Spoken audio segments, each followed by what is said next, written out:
Ouais, voilà, c'est ça. Donc, pour qu'on puisse voir à l'intérieur, hein, avec toutes sortes de sculptures sur bois, qui est vraiment très intéressant. Donc, vous venez de visiter un autre village à côté, le village de Lanven, le village des nuages errantes, si je peux traduire mot à mot comme ça. Et c'est un village catholique, avec l'église, la grande église que vous avez déjà bien vue. Hein. Si dans le village catholique, l'église est le cœur de ce village. Ce n'est non seulement le lieu où ils ont pratiqué, ils ont organisé des rituels religieux, mais c'est aussi les cloches, les tintements de la cloche de cette église reliaient tous les villageois de ce village. Mais juste à côté de ce village-là, vous avez un autre village à côté, hein, ce village-là. Et ils ont d'autres choses qui répondent à leur fort intérieur, à leur vie du fort intérieur des villageois ici. C'est la maison communale. Et puis, juste à côté, vous avez une pagode. Et pendant l'ancien temps, la maison communale était une sorte de maire de village. Hein. Toutes sortes d'activités de ce village ont été réglées ici, dans ce village-là. Mais maintenant, la tradition garde la maison communale comme ça, le lieu pour le culte d'un génie protecteur de ce village, évidemment. Donc si on peut rentrer à l'intérieur pour voir à l'intérieur, vous allez voir des choses intéressantes. Mais avec une architecture très fine, ce n'est pas très grandiose comme l'église, mais c'était vraiment très important pour les villageois de ce côté, évidemment. Et là, c'est le cœur des bouddhistes, évidemment. Le cœur des villageois qui ont bien suivi la religion bouddhiste, évidemment. Et c'est pour cela que c'était vraiment très important pour tous les villageois. Et juste à côté, s'il y a par là, la religion était le catholicisme. Et par ici, vous avez le bouddhisme. Et vous êtes peut-être catholique, bien sûr. Pratiquant ou non pratiquant, oui, pas important. Mais de toute façon, vous connaissez bien Jésus-Christ, vous connaissez bien toutes les légendes, des légendes qui racontent sur la vie de Jésus-Christ, etc. Tout ça. Et puis vous connaissez bien tout ce qui est concernant le catholicisme, évidemment, mais le bouddhisme. Qu'est-ce que vous avez entendu par là? On connaît très peu. Très peu. Donc maintenant, en attendant qu'on ouvre la maison communale, on va passer visiter la pagode à côté, s'il vous plaît. Ouais, suivez-moi. Et voilà, une pagode du village, très petite. Ce n'est pas dans une architecture très grandiose comme à Hanoï. Ouais. Et dans un village, dû évidemment pendant l'ancien temps à l'état économique du village, alors ils ont construit ce genre de pagode, évidemment. Et là, il y a plusieurs constructions dans l'enceinte de cette pagode. Et là, c'est la partie principale, hein, c'est le sanctuaire principal. Et puis derrière, c'est le lieu où vivent les bons ou bonzes, hein, celui qui s'occupe de cette pagode. Dans chaque pagode, il y a toujours ça. Okay. Oui, il y a toujours des bonzes ou bonzes. Ou bonzes. Oui, bonzes, pas gonzesses, hein. Ouais. des femmes bonzes ou bonzes. bonzesses. Exactement, okay. Ce sont des femmes bonzes et appelées bonzesses, évidemment. Bonzes. Oui. Voilà. Et puis tout autour, vous avez beaucoup de verdure, évidemment. Et puis après, il y a des statues des Bouddhas. Ouais. Et par-ci, par-là, c'est la même personne, hein, c'est la déesse Kuan-Yin. La déesse Kuan-Yin, elle est là pour sauver les âmes malheureuses dans ce monde.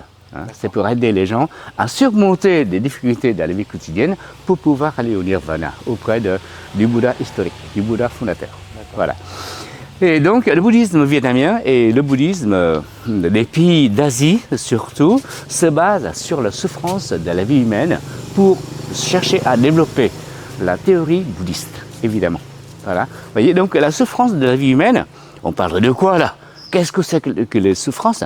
Donc il y a une sorte de théorie avec les 4 points culminants pour parler de la souffrance de la vie humaine.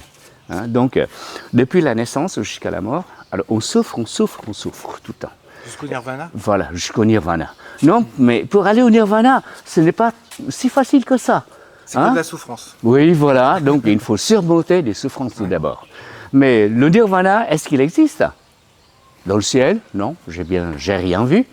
Mais comme le paradis, est-ce que ça existe? Non, on ne sait pas, mais on parle toujours du nirvana. et où se trouve le nirvana. Et quand on peut déjà bien se contenter de ce qu'on a en ce monde, hein, de ce qu'on a avec les enfants, avec les filles qui sont très belles comme ça, comme des princesses, alors on est content de ça. Et on a déjà trouvé, par-ci, par-là, un nirvana dans le cœur de chacun. Voilà, c'est l'essentiel du bouddhisme. Hein. Ça parle de la souffrance de la vie humaine et ça parle de quoi? De l'éveiller dans la tête de chacun pour trouver pour chacun un nirvana de soi-même. Voilà, c'est pour cela. Chacun trouve son propre nirvana. Exactement. Voilà, exactement, c'est comme ça. Et c'est pour cela que, alors quand ça parle de la souffrance de la vie, alors c'est vraiment approché à la vie des paysans vietnamiens. Et ici, hein, les paysans avaient la culture de riz inondée, avec une vie d'un soleil et de deux rosées. Et pourquoi ça? C'est parce que les paysans, ils ont commencé à travailler dans les champs très tôt le matin, quand les rosées tombent encore. Et ils restent comme ça, c'est ce que vous avez vu, dans les champs, avec le dos, avec un soleil ardent comme ça, le dos courbé comme ça, à travailler dans la terre. Et puis après, ils rentrent chez eux seulement quand la nuit tombe. Et les rosées recommencent à tomber. Voilà, c'est pour cela que la vie des paysans de chez nous, c'est la vie d'un soleil et de deux rosées. C'est vraiment très pénible. C'est vraiment... Ils souffrent beaucoup de choses. Hein. La nature, de moins que... avec beaucoup de bouleversements de la nature, ça peut très bien perdre les moissons. Hein, pas assez à manger. Voilà, c'est pour cela que le bouddhisme, quand ça se base sur les souffrances, alors ça peut très bien entrer rapidement dans la vie des gens. Oui, ça parle aux paysans. Exactement. Voilà, c'est pour cela que maintenant, presque tous les Vietnamiens, on a jusqu'à 75% des Vietnamiens sont bouddhistes, 75%. pratiquants ou non pratiquants, et 15% catholiques. Les catholiques, beaucoup ici alors? 15%. Dans cette région, oui, beaucoup. Dans cette région, oui, ouais. dans cette région, beaucoup. Pourquoi? C'est parce que le catholicisme est arrivé par ici, Ouais. hein, dans les provinces au bord de la mer, et puis ça se propage comme ça dans dans les parties juste à côté. Et le village, Lanven là-bas, c'est ce que vous avez déjà bien vu, hein, c'est un village catholique pur. Hein, il n'y a pas de mélange. Et ceci... Qu'est-ce que je veux parler de ça, hein, c'est parce que vous avez juste un village des bouddhistes et un autre village juste à côté des catholiques. Voilà. Et est-ce qu'il y a des conflits entre eux? Non, il n'y en a pas. Il n'y en a pas? Il n'y en a pas. Il n'y en a jamais. Jamais. Mais oui, c'est parce que les catholiques ou les bouddhistes, des deux côtés, dans ces deux villages, ils vivent ensemble sur les mêmes champs de riz. Ils travaillent la même chose. Alors ceux-là, ils cultivent le riz, et l'autre, ils cultivent le riz aussi. Et ils ont rencontré les mêmes difficultés. Et pour surmonter tout ça, il faut qu'ils s'entraident. Exactement. Et c'est pour cela que ça a créé de génération en génération toutes sortes de choses. Vous voyez là? Donc, le bouddhisme, c'est pour la vie du fort intérieur des bouddhistes, évidemment, et l'Église, c'est pour le fort intérieur des catholiques. Évidemment. Parce que aussi le bouddhisme, il n'y a pas une histoire de domination? Non, il n'y a pas de domination. Il n'y a pas de ça. Il ne faut pas se disputer un morceau de terre. Exactement. Voilà. Juste comme ça. Et puis, la maison communale, ou bien l'église, ou bien la pagode. Ce n'est non seulement le lieu pour faire des prières, évidemment, mais c'est le cœur du village qui relie tous les villageois, avec une grande compassion, avec une grande entraide entre eux. Voilà. Même les catholiques et les bouddhistes, ils s'entraident, hein, évidemment. Et puis, ils se mélangent aussi avec des mariages. Ah, voilà, c'est permis? ça. Oui, c'est permis. ok. C'est permis. Mais dans ce cas-là, il faut que le mari ou la femme se convertent dans la religion de l'autre. Ah ouais, ok. Et peu importe qui, la femme ou le mari, mais alors ils font comme ça. Voilà. Et la plupart du temps, c'est quoi? Le catholique qui se convertit au bouddhisme ou l'inverse? C'est souvent bouddhistes se convertent en catholique. Oui, catholique. C'est souvent comme ça. C'est souvent comme ça. Oui, mais oui, c'est parce que les règles catholiques, alors c'est beaucoup plus dur. Ouais. Ouais. Hein, c'est parce que le bouddhisme, alors, c'est beaucoup plus populaire. Ouais. Hein, c'est vraiment très populaire. plus ouvert, Comme ça, oui. Et voilà, c'est comme ça, la fonction de la maison communale et la vraie fonction de la pagode chez nous. Mais surtout, dans un pays, un pays, ça veut dire cette région, hein, avec le village catholique et le village bouddhiste qui se trouvent côte à côte. Côte à côte, ouais. Voilà. Ouais. Voilà, merci beaucoup de votre attention. Bah, merci. Un tout petit peu comme ça sur la vie du fort intérieur du Vietnamien. Soit catholique ou soit bouddhiste. Voilà. Et vous pouvez très bien jeter un coup Tout est d'œil. lié. Oui. Après, tout est lié. entre Oui, la tout est lié. communale. Comme ça, exactement. Ouais. Il y a des bons là. Je pense, oui, oui, oui. Donc on peut très bien rentrer à l'intérieur, hein, pour voir commencer à l'intérieur de la pagode. C'est presque comme ce que vous avez vu à Hanoi aussi. Hein. C'est presque comme ça. Voilà, s'il vous plaît.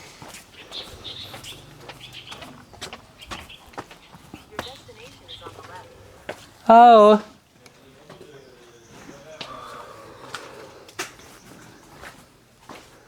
Oh là, c'est très... Vous voyez, c'est vraiment très modeste, hein, Ouais. avec une architecture traditionnelle, évidemment, mais surtout avec des sculptures sur bois comme ça. Et les images principales, c'est quoi? Ce sont des 4 animaux sacrés. Je suis sûr que... Michel, les 4 animaux sacrés.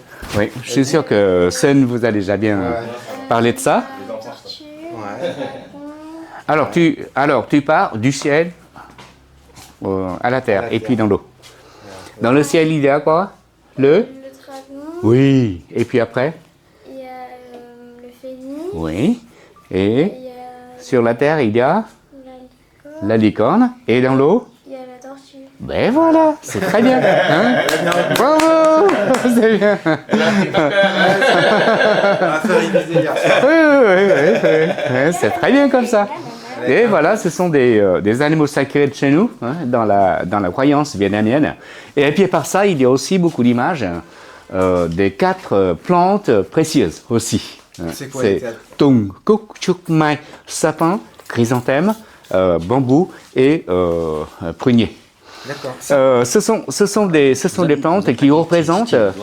ce sont des plantes qui représentent les 4 saisons de l'année. Printemps, été, automne et hiver. Ok. Voilà. Voilà. De quelle époque ici cette pagode-là?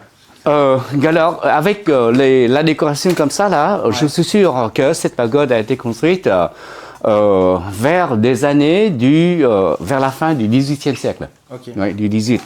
Mais pourquoi j'ai dit ça, hein? C'est parce que j'ai vu par là les sculptures sur bois vietnamiennes là-bas, les dragons. Ouais. Alors, ça a été gravé par là au style architectural de la dynastie de Nguyen. Et la dynastie de Nguyen, c'était une dynastie qui a été fondée en 1802. Hein, ça veut dire au début du 19e siècle. Et c'est pour cela qu'avec le toit, avec les piliers comme ça, alors je suis sûr que cette pagode a été construite pendant ce temps-là, à peu près. Ok, ouais. Voilà. Et puis par ça, il y a toutes sortes de statues de Bouddha, et puis l'autel principal, avec la statue du Bouddha historique, le Bouddha fondateur du bouddhisme, des choses comme ça, quoi. Hein. C'est vraiment intéressant. Et avec beaucoup d'objets de culte, voilà. La petite clochette en bois, alors en priant, alors le bonze, ou bien le bonzesse, alors il frappe là-dessus, hein, comme ça. Ouais. Amuni Padme Hum, Amuni Padme Hum, Amuni Padme Hum, Amuni Padme Hum, comme ça. Voilà. Mais pourquoi? Et ça prend la forme d'un œil d'un poisson. Et pourquoi d'un œil d'un poisson? Aucune idée. Aucune idée. Est-ce que vous avez vu l'œil du poisson se ferme? Non. Non, ça se ferme. L'œil du poisson ne se ferme jamais. Ouais. Voyez là? Et quand on frappe l'œil du poisson, on cherche à garder un état éveillé. D'accord. Donc, le but des gens qui s'adonnent au bouddhisme, c'est de chercher à être éveillé. Voyez? Ok. Hein, c'est pour cela qu'il y a l'œil du poisson comme ça, on frappe dessus pour ne jamais dormir.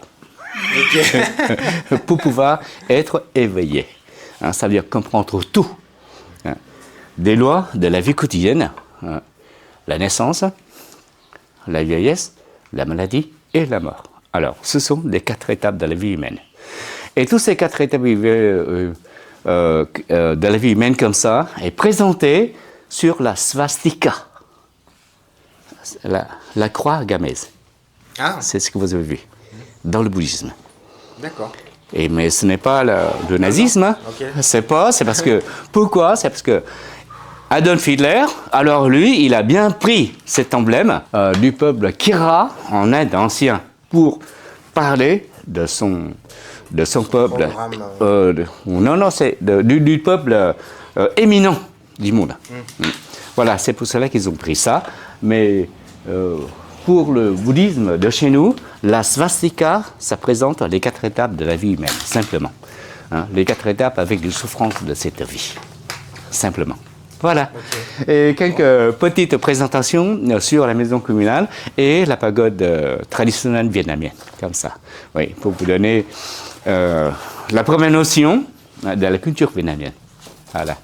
Merci de votre attention. Merci, ouais. Merci à vous. Oh, il fait chaud, hein? Ouais. Allez. Ouais, ça... Voilà, on sort de... Voilà. Il nous reste encore beaucoup d'autres choses, mais je pense que votre guide va vous donner encore d'autres explications. Ouais. Oui. Merci. Bonne continuation à vous. Merci, au revoir. Ouais. Allez, au revoir. Merci beaucoup. Au revoir. Hein, Michel. Allez, au revoir. Au revoir, monsieur Kai. Au revoir. Ouais. Bonne continuation. Merci. Merci à vous. Bon retour à Hanoï. Merci.